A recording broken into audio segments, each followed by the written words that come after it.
And it's more fun having kids as a divorced father. It really is. When I was married and I had kids, I didn't enjoy it as much. We didn't have a good marriage. So it's over and everybody's happier. By the way, people who say you have to stay together for the kids, it's bullshit. Because staying married for the kids is like holding in a shit for your entire life. For the kids. And that's the kind of person you become. Even your kids, Daddy, can we go to the park? Shut the fuck up, don't fucking talk to me right now.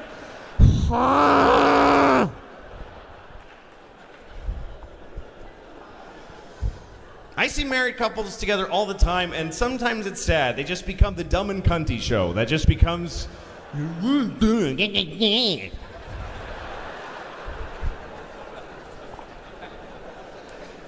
Like, whenever I see a married couple on a plane, you know when a couple first gets on the plane and they're just so upset because they couldn't fight all day because they had to keep moving to get to the flight. And now they're sitting and they can put, but they're on a plane. So they get on fucking...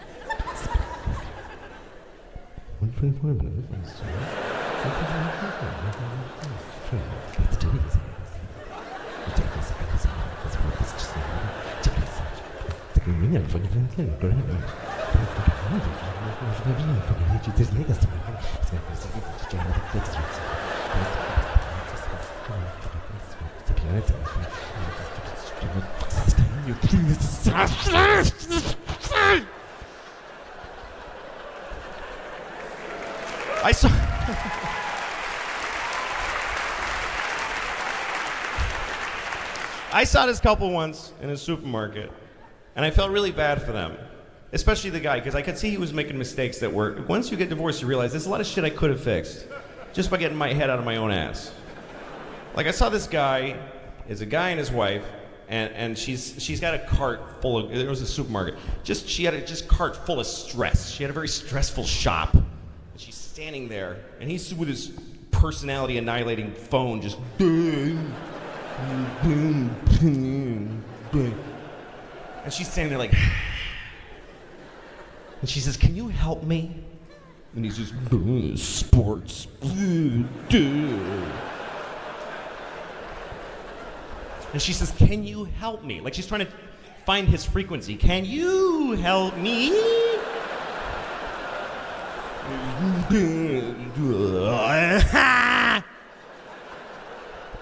And she just goes, "Oh," and she just walks away. And I looked at him and he had this smug look like, "Yeah, it's right, babe." And I just thought, you idiot. Like, I wanted to go up to him. I didn't, because I don't talk to people at all. But I wanted to go up to him and I wanted to say, "Dude, just go find your wife. Wherever she is, go find her and just touch her shoulder and just say, 'What do you need, babe?' That's it. Just go, 'What do you need?' And I swear to God, you'll be fucking her in the ass in the store. In like 10 seconds. You'll be fucking her in the asshole. That's how easy it is to fix your marriage. 'What do you need, babe?' 'Oh shit, just rub jelly on it and shove it in my asshole.' 'Oh my God, I love you. Just put jelly on your dick and fucking get it.' 'Honey, there's jelly right there. It's right in front of you. It's right.' 'Don't get raspberry, it has seeds. Come on, can you have a brain? Just..."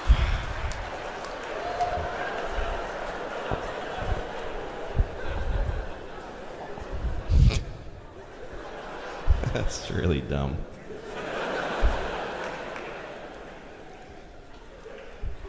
My own kids, I love my kids, but sometimes when they complain, I get really pissed off. My kids complain, I'm like, "You know what, I love you, honey, but fuck you a little bit, because you have an amazing life."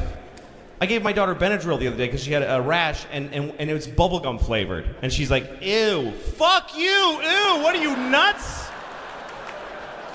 It's medicine!" Most kids don't have medicine. When they get sick, they die on a rock with a bear eating them. "Oh, he's got a sniffle, ring the bear bell and put him outside." Ew.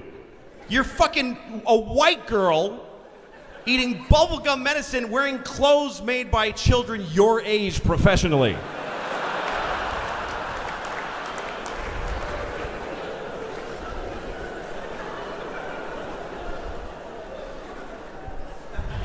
And I don't mean to say that if you're white, you have no right to complain.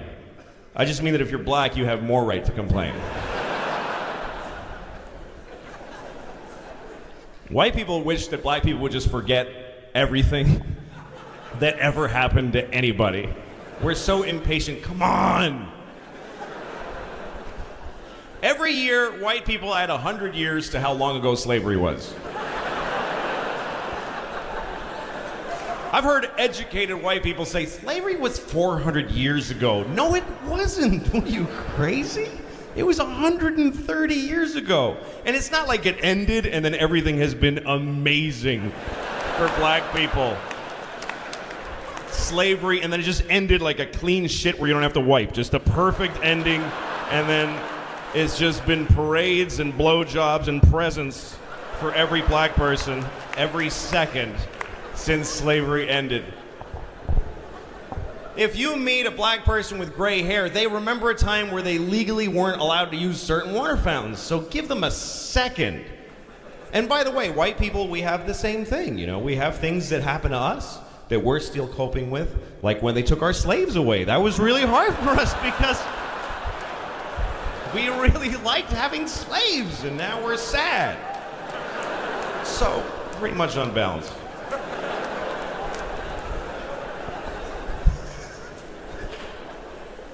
But I hope my children have a good life. But now my kids, I take them everywhere. I'm responsible for every second of their lives. I'm with them all the time, watching them do their thing. I take them to soccer. Yeah, you're playing soccer. You're playing soccer right now. I know you're playing. Are you done? Okay, let's go over here. Was that fulfilling? Was it strengthening and confidence? Like, you have to do everything with them. And I have two kids, a 5-year-old and an 8-year-old, and when it's just the three of us, it can be challenging because they're very disparate skill levels. The 8-year-old is blossoming. She can do all kinds of stuff. The 5-year-old is not good at anything.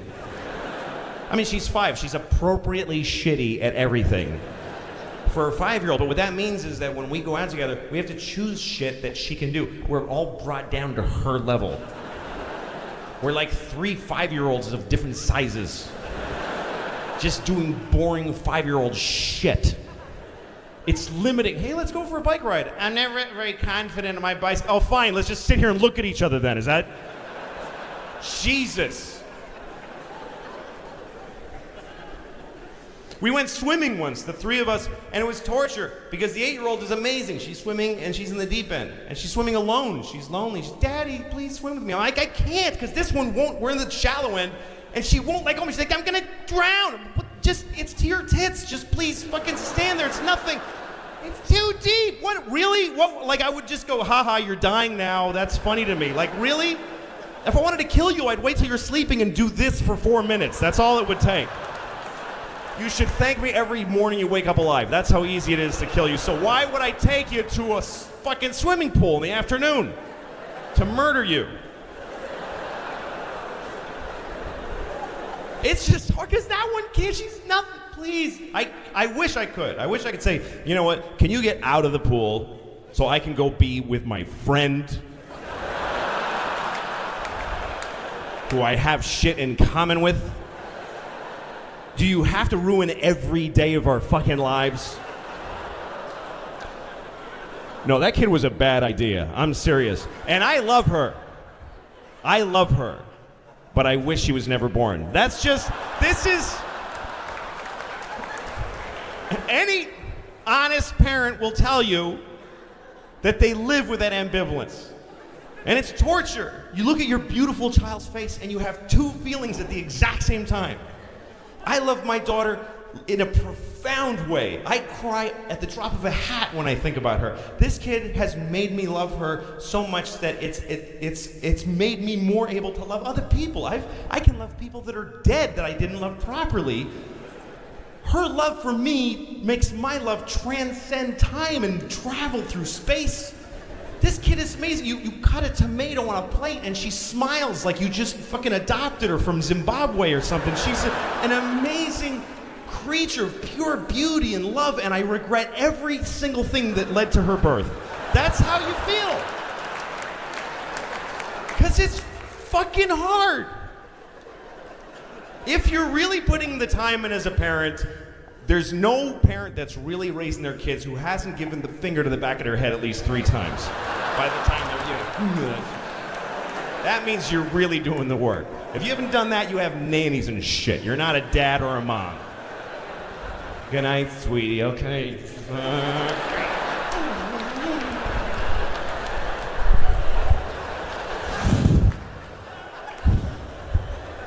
Light of my life, light of my life, light of my life, light of my life.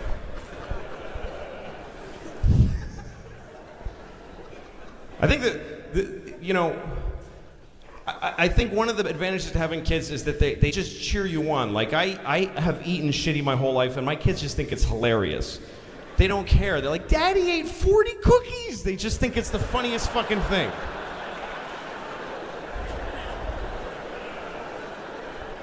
I had kids too late in life, I think.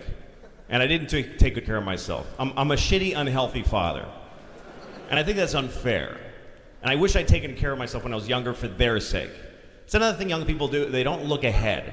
They don't think about the future. There's a view of the future that changes as you grow up. Like 20-year-olds have no idea what's going to happen to them. They're mystified by 30. What's it going to be like when I'm 30? Maybe I'll be a space person helper.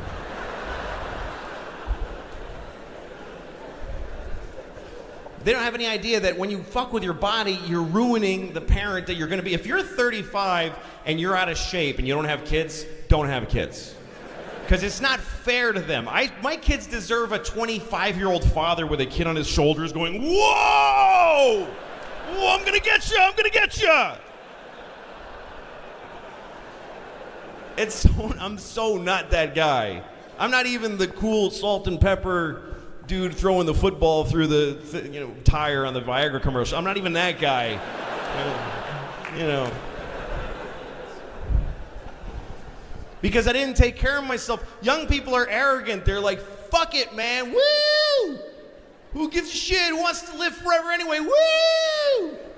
And they think they're gonna die. That's how dumb they are. Get fucked up, and they think they're just gonna explode like just a nebula of excess, just a beautiful. They're gonna turn 50 and then just, oh my God, he did just what he wanted the whole time. But you don't die, you idiot. You just have a long, shitty second half.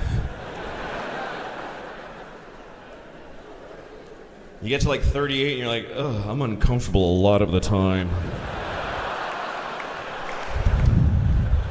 Oh, sorry, I don't know what that is. I sweat with no activity involved. I mean, when I walk in the city in the summer, I have to touch a building when I'm walking. Like,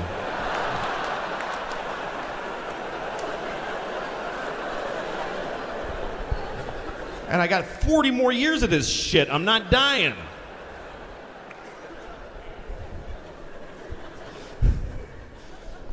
Most of the abuse I've done to my body has been the way that I eat. I've only learned recently that food is supposed to be fuel that enables you to do things. Food, you're supposed to eat like a little piece of salmon and a berry and go, whoa, shit, look at this. Wow. Food is not supposed to be a disgusting, debilitating vice. You're not supposed to have to cancel shit because of what you ate.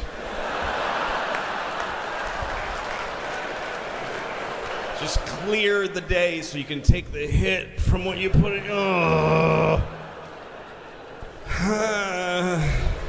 That's all Americans. We're uncomfortably full all the time. That's why we need the air conditioning on. We need it to be 70 degrees always, because we'll have a heart attack from all the grease.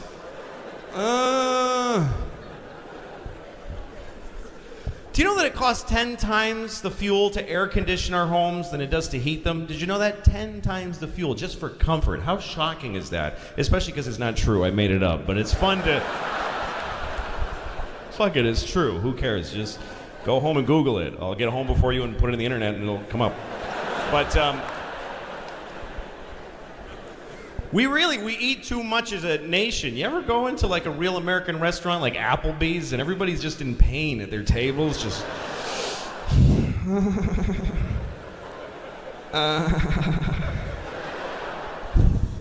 you have to lift your lungs up over the fat to make room to I shouldn't have had those.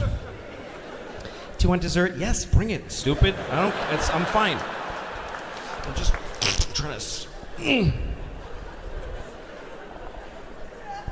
supposed to eat with purpose. You eat a little piece of lettuce, and the guy in your belly's like, oh, awesome, I can make some skin cells and some blood cells and some energy. The guy in my belly hates me. Hates me.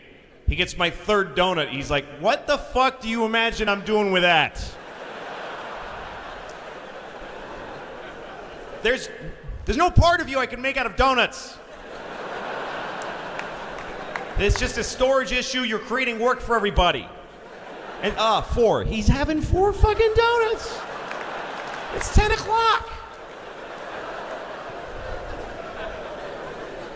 The other guy's like, what do you want to do with it? Just shit it out. Seriously, you know what? Shit it out whole. Let him find a donut in the toilet. Let's see how that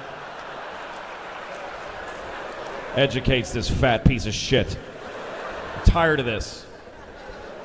Shit it out whole. He chewed it. Reassemble it and shit it out. I'm serious. Get everybody on it. Bring the guys up from the feet and put that thing together and shit it out. And shit it out the hard way, too. Not like a coin out of a slot. Make him blow it out of his asshole like a smoke ring of dough. Just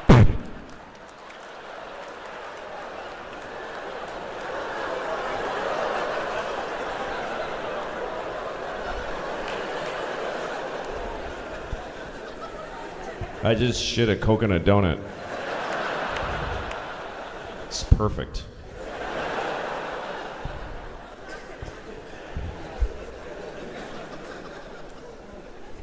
But it's not fair to my kids. That's why I have such a terrible... I'm not, you have to have energy to have children. When I take my kids to the park, I just let them run like a dog run, like I got leashes. Just go. Daddy, chase us. It's not gonna. I'm not chasing you. Just grow up sad. Sorry, it's how it works. If somebody grabs you, I'll chase them. That's the only way. I have to be motivated by something other than your joy. That's not enough. I have certain physical limitations and dietary limitations that make me a bad father. Like, I am always in a 48-hour window of diarrhea, that I had it or I'm gonna have it within 48 hours. I'm always between 2 diarrheas that are moving along the timeline of my life. And depending on where in that window I am, there's a tight radius of how far I can venture from my home. Otherwise, I'm having diarrhea in a public restroom with my children standing there watching me because I can't leave them out there alone. Daddy, you want to go to the aquarium, honey? This is what happens, okay?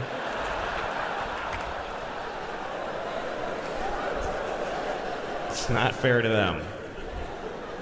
It really isn't. And when you're not in good shape, you're less patient of a person.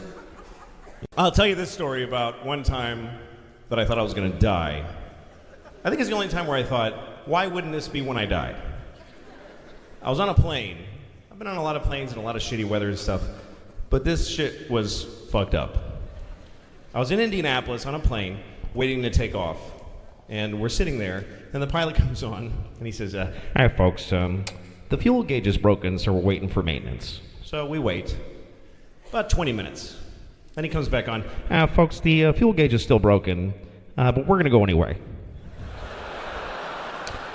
We know how much fuel we have, and we feel confident it'll be okay, so we're gonna go. And I'm thinking, okay, well, he's a pilot.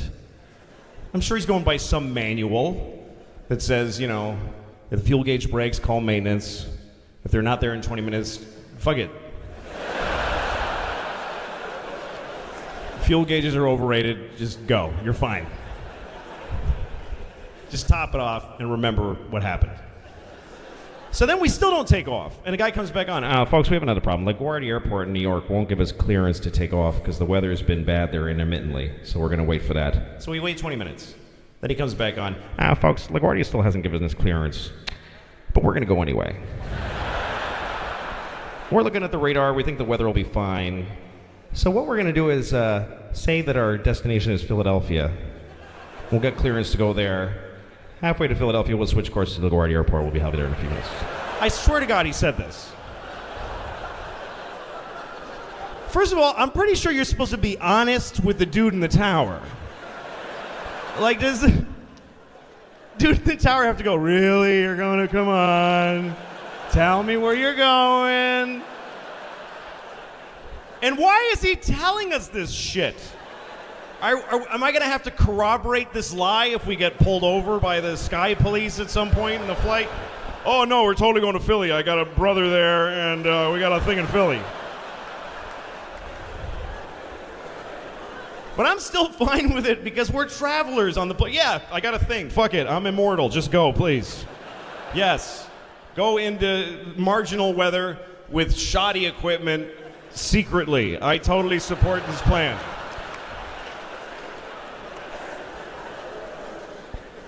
So, we take off. We get above where we are right now. And it's just a black motherfucker of a cloud. It's just like the Wizard of Oz. It's just, there's trees throwing apples at us. It's crazy. It's just horrible. And we're the whole flight, and we're making these circles. And me and the guy next to me are both listening to the tower. You know how you can plug into your seat sometimes, and you can listen to the tower talk to the area airplanes. And we keep hearing our guy trying to get clearance to land from LaGuardia. This is Delta 288 requesting clearance to land. It's a negative 288. Low visibility. A few minutes go by. This is Delta 288. We would really like clearance to land. Yeah, that's a negative 288. Like he was getting annoyed. And meanwhile, we're just circling and burning this vague amount of fuel. We could just stop being an airplane at any second.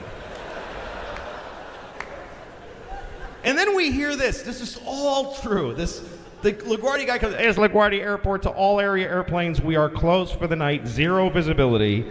Not safe for landing. Please divert to Philadelphia or Allentown, Pennsylvania, or Boston. And then we hear our guy. This is Delta 20. We need to land now. We have no fuel. We have no fuel. We have to land right now.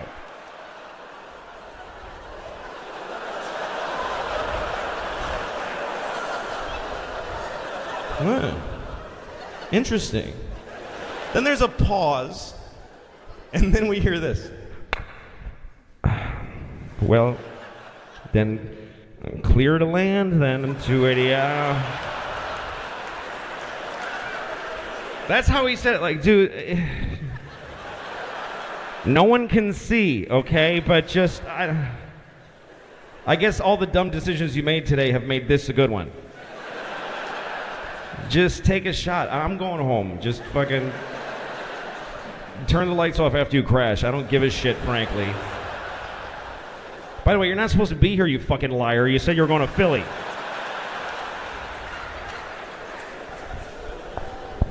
So as soon as we get clearance, we just like we start bulleting. We're either flying desperately towards the ground or falling. I don't know that there's a difference. We come out of the clouds, and there's the fucking Earth right fucking there. It's right there. That's what low visibility means. We come out of the clouds, and no fuck, it's right there, Jesus! And the plane just, and you can feel the plane go, oh fuck, I can't do that. What are you, nuts? And we go and veer over the highway, and I swear to God, I saw people in their cars go, what the fuck?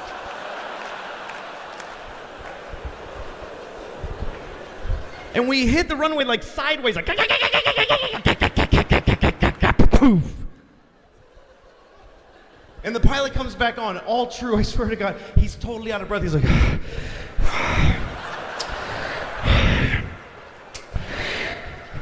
welcome to LaGuardia Airport.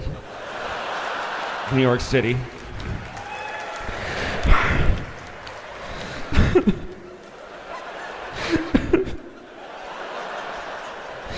You may turn on your cell phones now, and you may call your loved ones.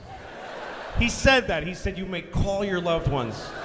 And everybody on the plane was crying and rocking back and forth, just sobbing, calling their husbands and their wives. I'm divorced. What am I going to, hi, remember you hate me? Well, I almost died.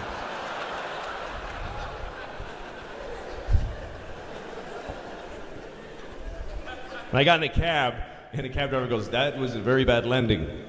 I was like, how'd you know that was me? He's like, that's the only plane to land in 4 hours. We all watched the drivers. We said they're going to die.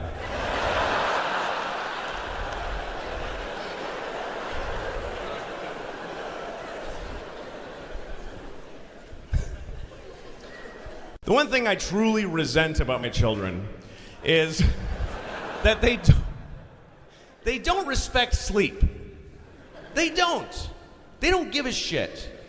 My kids get me up at 6 o'clock in the mother cunting morning. They get me up at 6 fucking fart on a kitten's twat o'clock in the morning.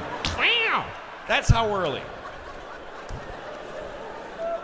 I don't have to get up till 7 to get them to school, but they wake me up because they're awake. And I understand it's because they're excited about life still. When they wake up, they're like, and they want to tell me they're alive. Daddy, look, it's all still here. I'm like, I know, I'm trying to run out the clock and die. Please let me sleep.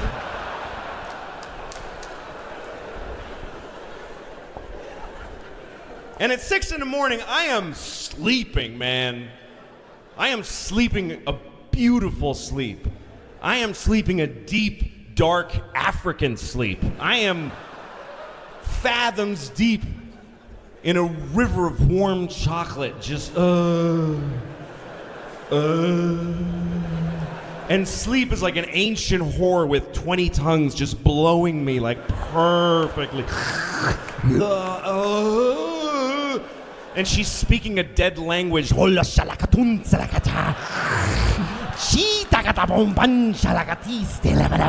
Oh, fuck yes, please. And she's feeding syrupy heroin into my dick while she's like, oh, fuck, that's so good. I don't care if I never come. This is so good. Daddy! No, fucking no. Daddy, no!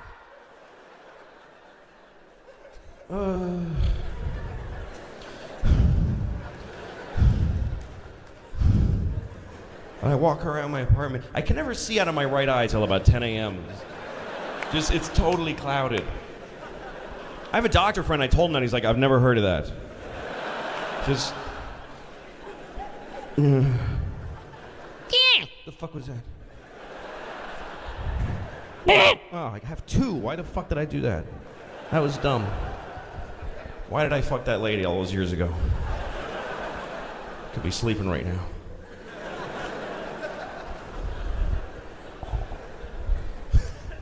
I love sleep. I love it. When I'm on the road, I sleep. Last week, I slept 12 hours one night. 12 hours, that feels good. It's a little too long. If you sleep 12 hours, you go a little too far in. If you sleep 12 hours, you have weird dreams. Because you only need 8 hours to dream properly. For 8 hours, your dreams are your brain working.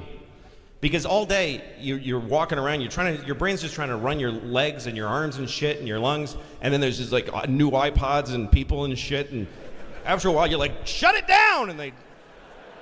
And they're all in your brain going, fuck, that was crazy, and they're just cleaning shit up. Man, what a day. And for 8 hours, your dreams are your brain taking your memories and your crazy thoughts and your fears and putting them in order. After 8 hours, if you stay asleep, your brain looks at you like, all right, you want to see some shit?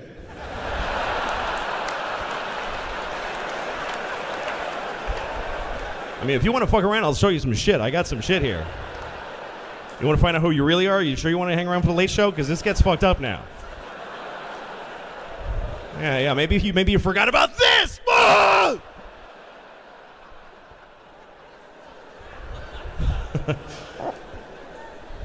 My dreams are always something really weirdly repetitive and small and upsetting.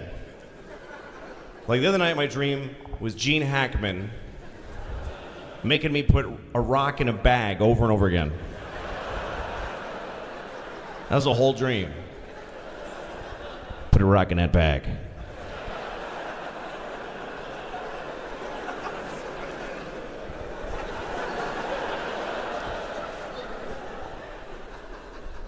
Put another rock in the bag.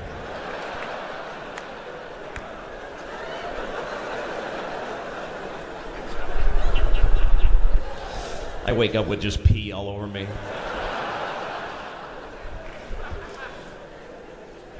That's what I live for, sleep and food. I don't really care about anything else. So I was watching Schindler's List today. You wanted me back, man. This is what I got. I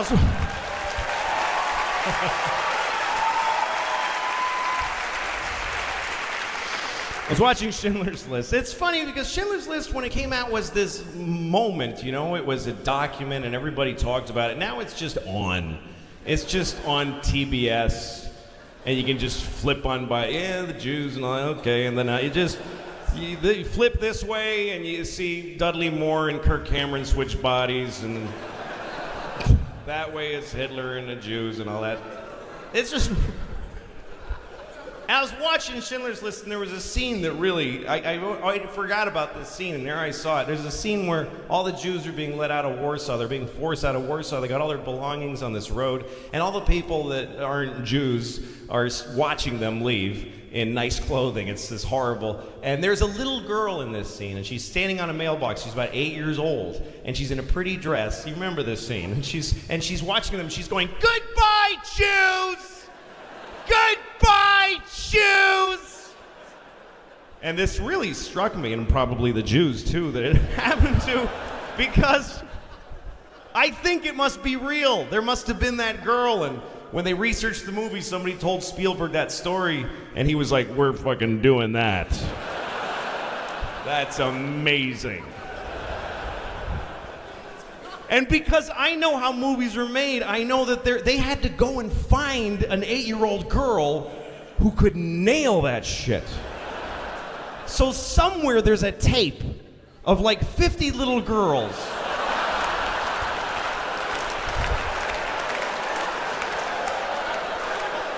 trying to get the "goodbye Jews" part. And they're all cute, of course. They're all little girl actors. There's no little girl actresses that are like Sean Penn. I just do my thing,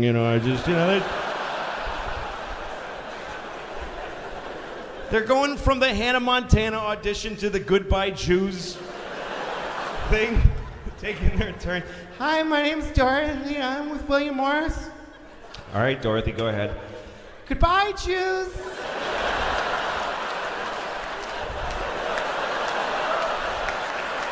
"Goodbye, Jews." Dorothy, you're angry at them. "Oh, I'm okay." "Goodbye, Jews." "Goodbye, Jews." Okay, thank you, Dorothy. Next. "Goodbye, Jews. Goodbye, Jews. Goodbye, Jews." Okay, thank you very much. Next. And then comes the girl whose mother prepared her for the, "Hi, my name is Angeline, and I'm with CAA, and I'm really happy to meet you. The sun'll come out tomorrow. Bet your bottom dollar that tomorrow." "Angeline, we just need the line." "Oh, I'm sorry." "Goodbye, Jews! Goodbye, Jews!"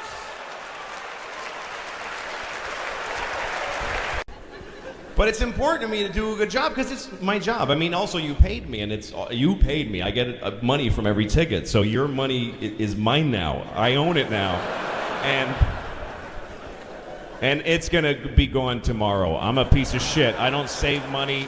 If I die tonight, my kids are homeless tomorrow morning. Someone's gonna wake them up. "Your daddy's dead. Get your shit and get out," because I don't save money. I think it's arrogant to say money. You shit it out. Money is like oxygen. It's not my money, it's the money. I could die tomorrow, so fuck it, I spend it. I didn't buy my mom a house. You're supposed to have that musical montage when you get a TV show where you take your mom to the... Oh, look at... I didn't do that. She's my mom, but she's not me. Why would I buy her a house? But, hi. It's nice to see you.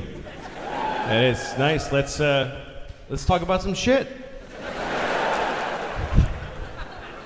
I always want to start conversations that way. Just get right to the talking. Let's talk about some shit. It's always disappointing to me when people talk about the weather, because that means you didn't really want to talk about anything. You know, like I was in my elevator today. I got in my elevator, and one of my neighbors got on. I don't know his name. I'll die not knowing his name. But we're on the elevator, so we look at each other, and there's that moment. And there's always that moment where, like, maybe something could happen. There's a little potential in that moment, and you wait and you go... it's cold. Fuck, nothing happened. Like you cop out. And you just say meaningless shit. You have a competition of how stupid you can be. Oh, I can't believe 8 months ago it was 50 degrees out.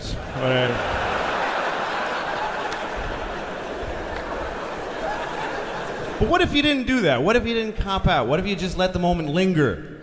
Don't go to the weather and just maybe you could have a real moment. You just stand there and look at each other. I haven't talked to my dad in 8 years.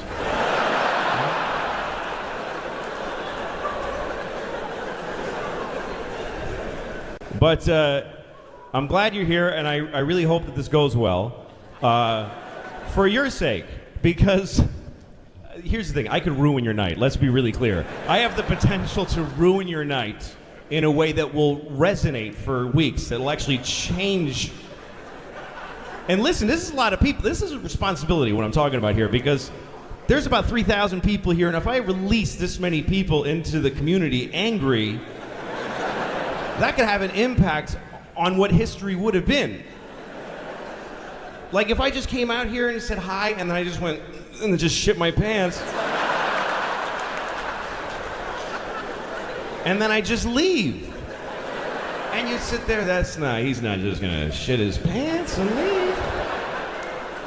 And the lights come on, the ushers are like, let's go, that's the show. And you're like, what the fuck, man? You'd be so upset. You'd go home yelling at the person in your group whose idea it was to come here. Why did you want to see him? I didn't know he was gonna shit his pants. I never even heard of that. Thank you very much, folks, for being here tonight. Good night, thank you.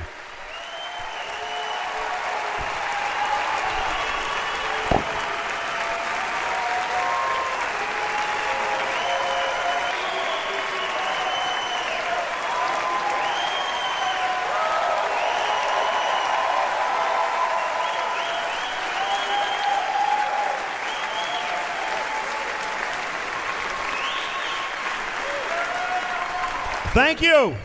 Thank you very much. Thank you very much. Close the fucking door. I'm not done. Close the door. Sorry, I didn't mean to be rude. She was nice. I feel bad. She was nice.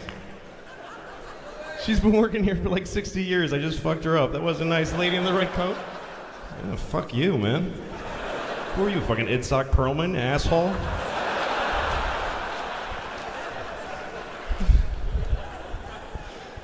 It is a little fucked up to be here doing the shit that I do.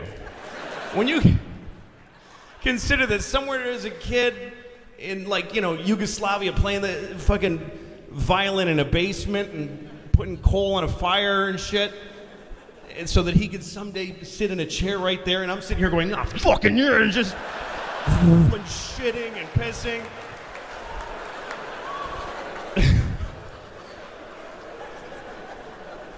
Anyway, let me tell you a couple more stories. Sure.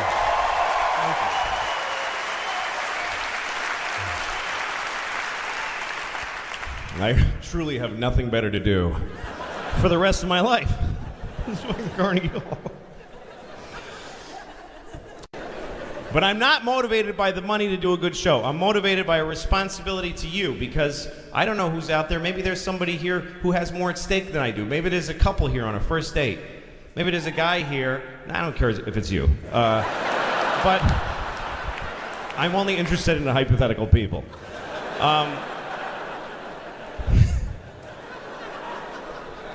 There might be a guy here who's been looking at this girl from across the thing they live at. I don't know. He sees her every day across the trench of blood that they live on each side of, and he sees her. And he's never had the guts to ask her out. He sees her, looks at her out the window, and she's putting out the laundry because it's Italy in the 1800s or something. And he looks at her. She's so beautiful. Unfortunately, that's where it's headed. That's the sad thing about being a guy, is that we can't have a beautiful thought about a woman that isn't followed by a disgusting thought. That's just the way that we're built. If you're a woman and a man has ever said anything romantic to you, it's because he left off the second part that would have made you vomit. That's just the way we are. Oh, she's an angel, and I want her to drown in my cum. That's just...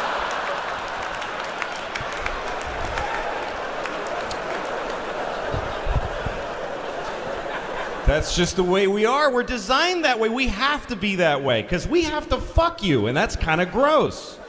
There would stop being people if we weren't pigs a little bit.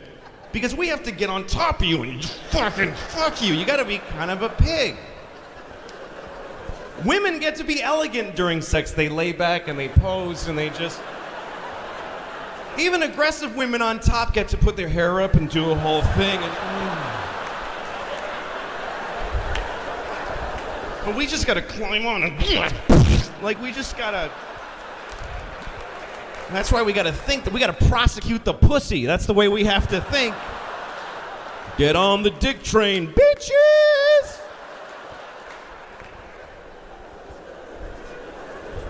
It's the kind of human being it takes to fuck another human being. Anyway, so the guy looking at her. It's a window here. He's just little stains of various ages on the wall, and little circles with dates in pencil.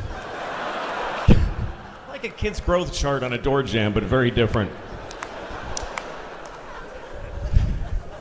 He sees her every day and he never had the guts. Finally, he went up to her about 2 weeks ago. He got tickets to this show and he went up to, hey, Darlene, how you doing, man?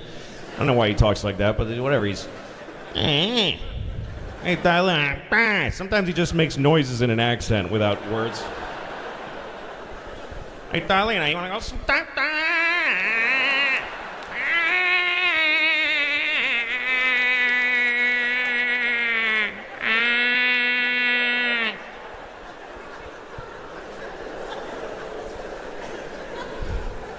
She says, I don't know, Joey, I don't know, maybe they say it.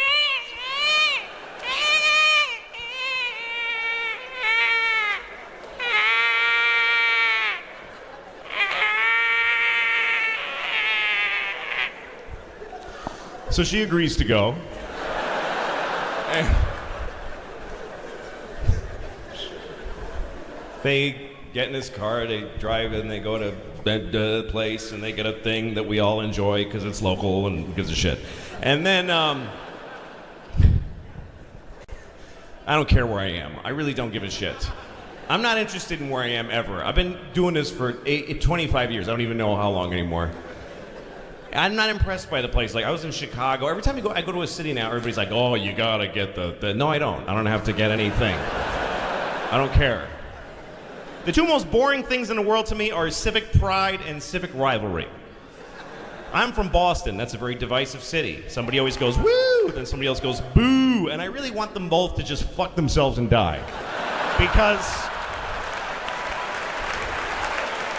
those are both stupid impulses. I'm from Boston. I'm not proud of it. Everything bad happened to me there. That's where I squirted diarrhea in my underwear in gym class. Boston! Why would I...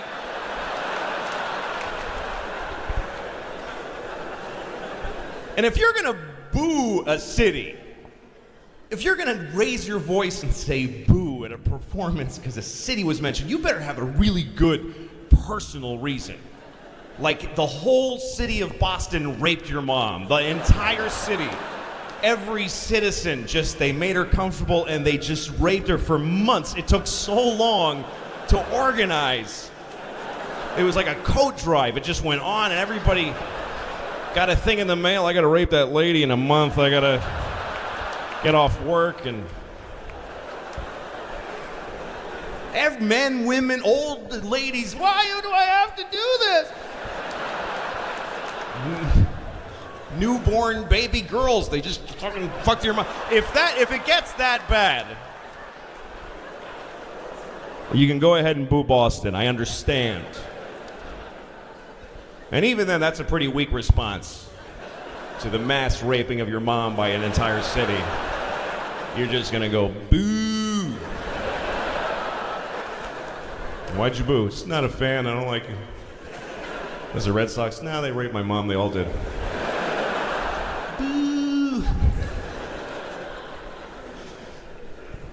But anyway, I'm glad I'm here because of you, and I want to do a good show for you. That's my job. That's the simplest thing in the world to me, is that you should do your job. And you should do it well. And not because of how well you get paid, but because that's your job. I never understand people when I go to a place to get a thing, and they do their job shitty out of spite for how shitty their job is. It makes no sense to me. Why wouldn't you want it? Why do you have to make my coffee sarcastically? I don't just give you a care. Just hear your majesty, enjoy your coffee. You know, why? Why wouldn't you want it to go? You know why? Because you're 20, you piece of shit. That's why. Because you're a 20-year-old piece of shit. I'm sorry, but I am prejudiced against everyone who's 20 years old that works at a place. Because they just think that if you just stand there and hate it, somebody will go, oh, well, then let's make you a director. That's how that works. Just if you clearly are better than this.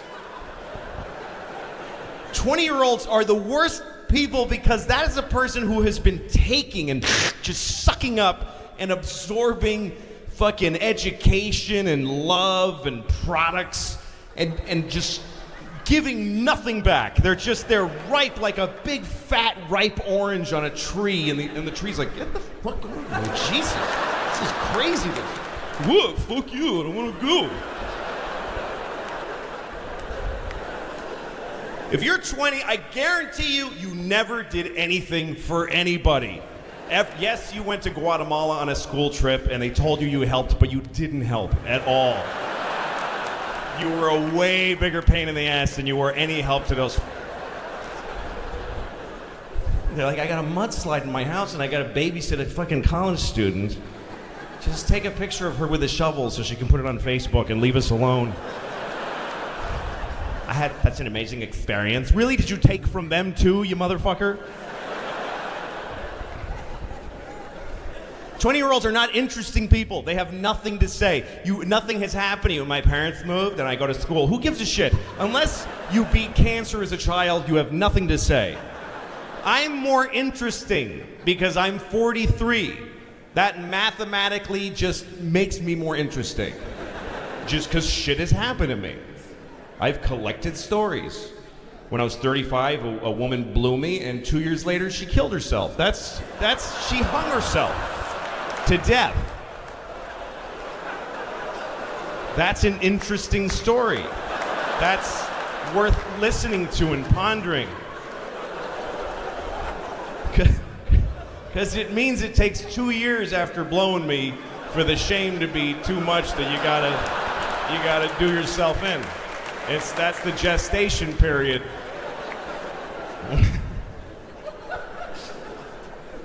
What if every woman that ever blew me died exactly 2 years later, and some detective picked up on it, and when he realizes why, he's like, well, I can't do anything. It's not illegal to have a disgusting penis. It's just a shame. Anyway. I don't like when a 20-year-old is working, because you never get attitude from the 65-year-old guy. You ever go to Best Buy and the guy selling you a DVD player is like 65? That guy is trying to get a Nobel Prize for selling DVD players. He's amazing. You never get the 65-year-old guy like, does it have Blu-ray? Well, let me read the box that you could have read. And no, he's like, well, let's find out. You need to know that. He's so excited to help you. And he has reasons to be bitter, this 65-year-old guy. He's 65, he works at Best Buy. He had to come out of retirement because his kid is gay and does crystal meth and he ruined his life. And it's partly his fault because he didn't accept his son being gay. That's why he's on drugs. The point is he's had a hard day and he's still showing up at fucking Best Buy wearing a bow tie. They don't make you wear those. That's how much he gives a shit.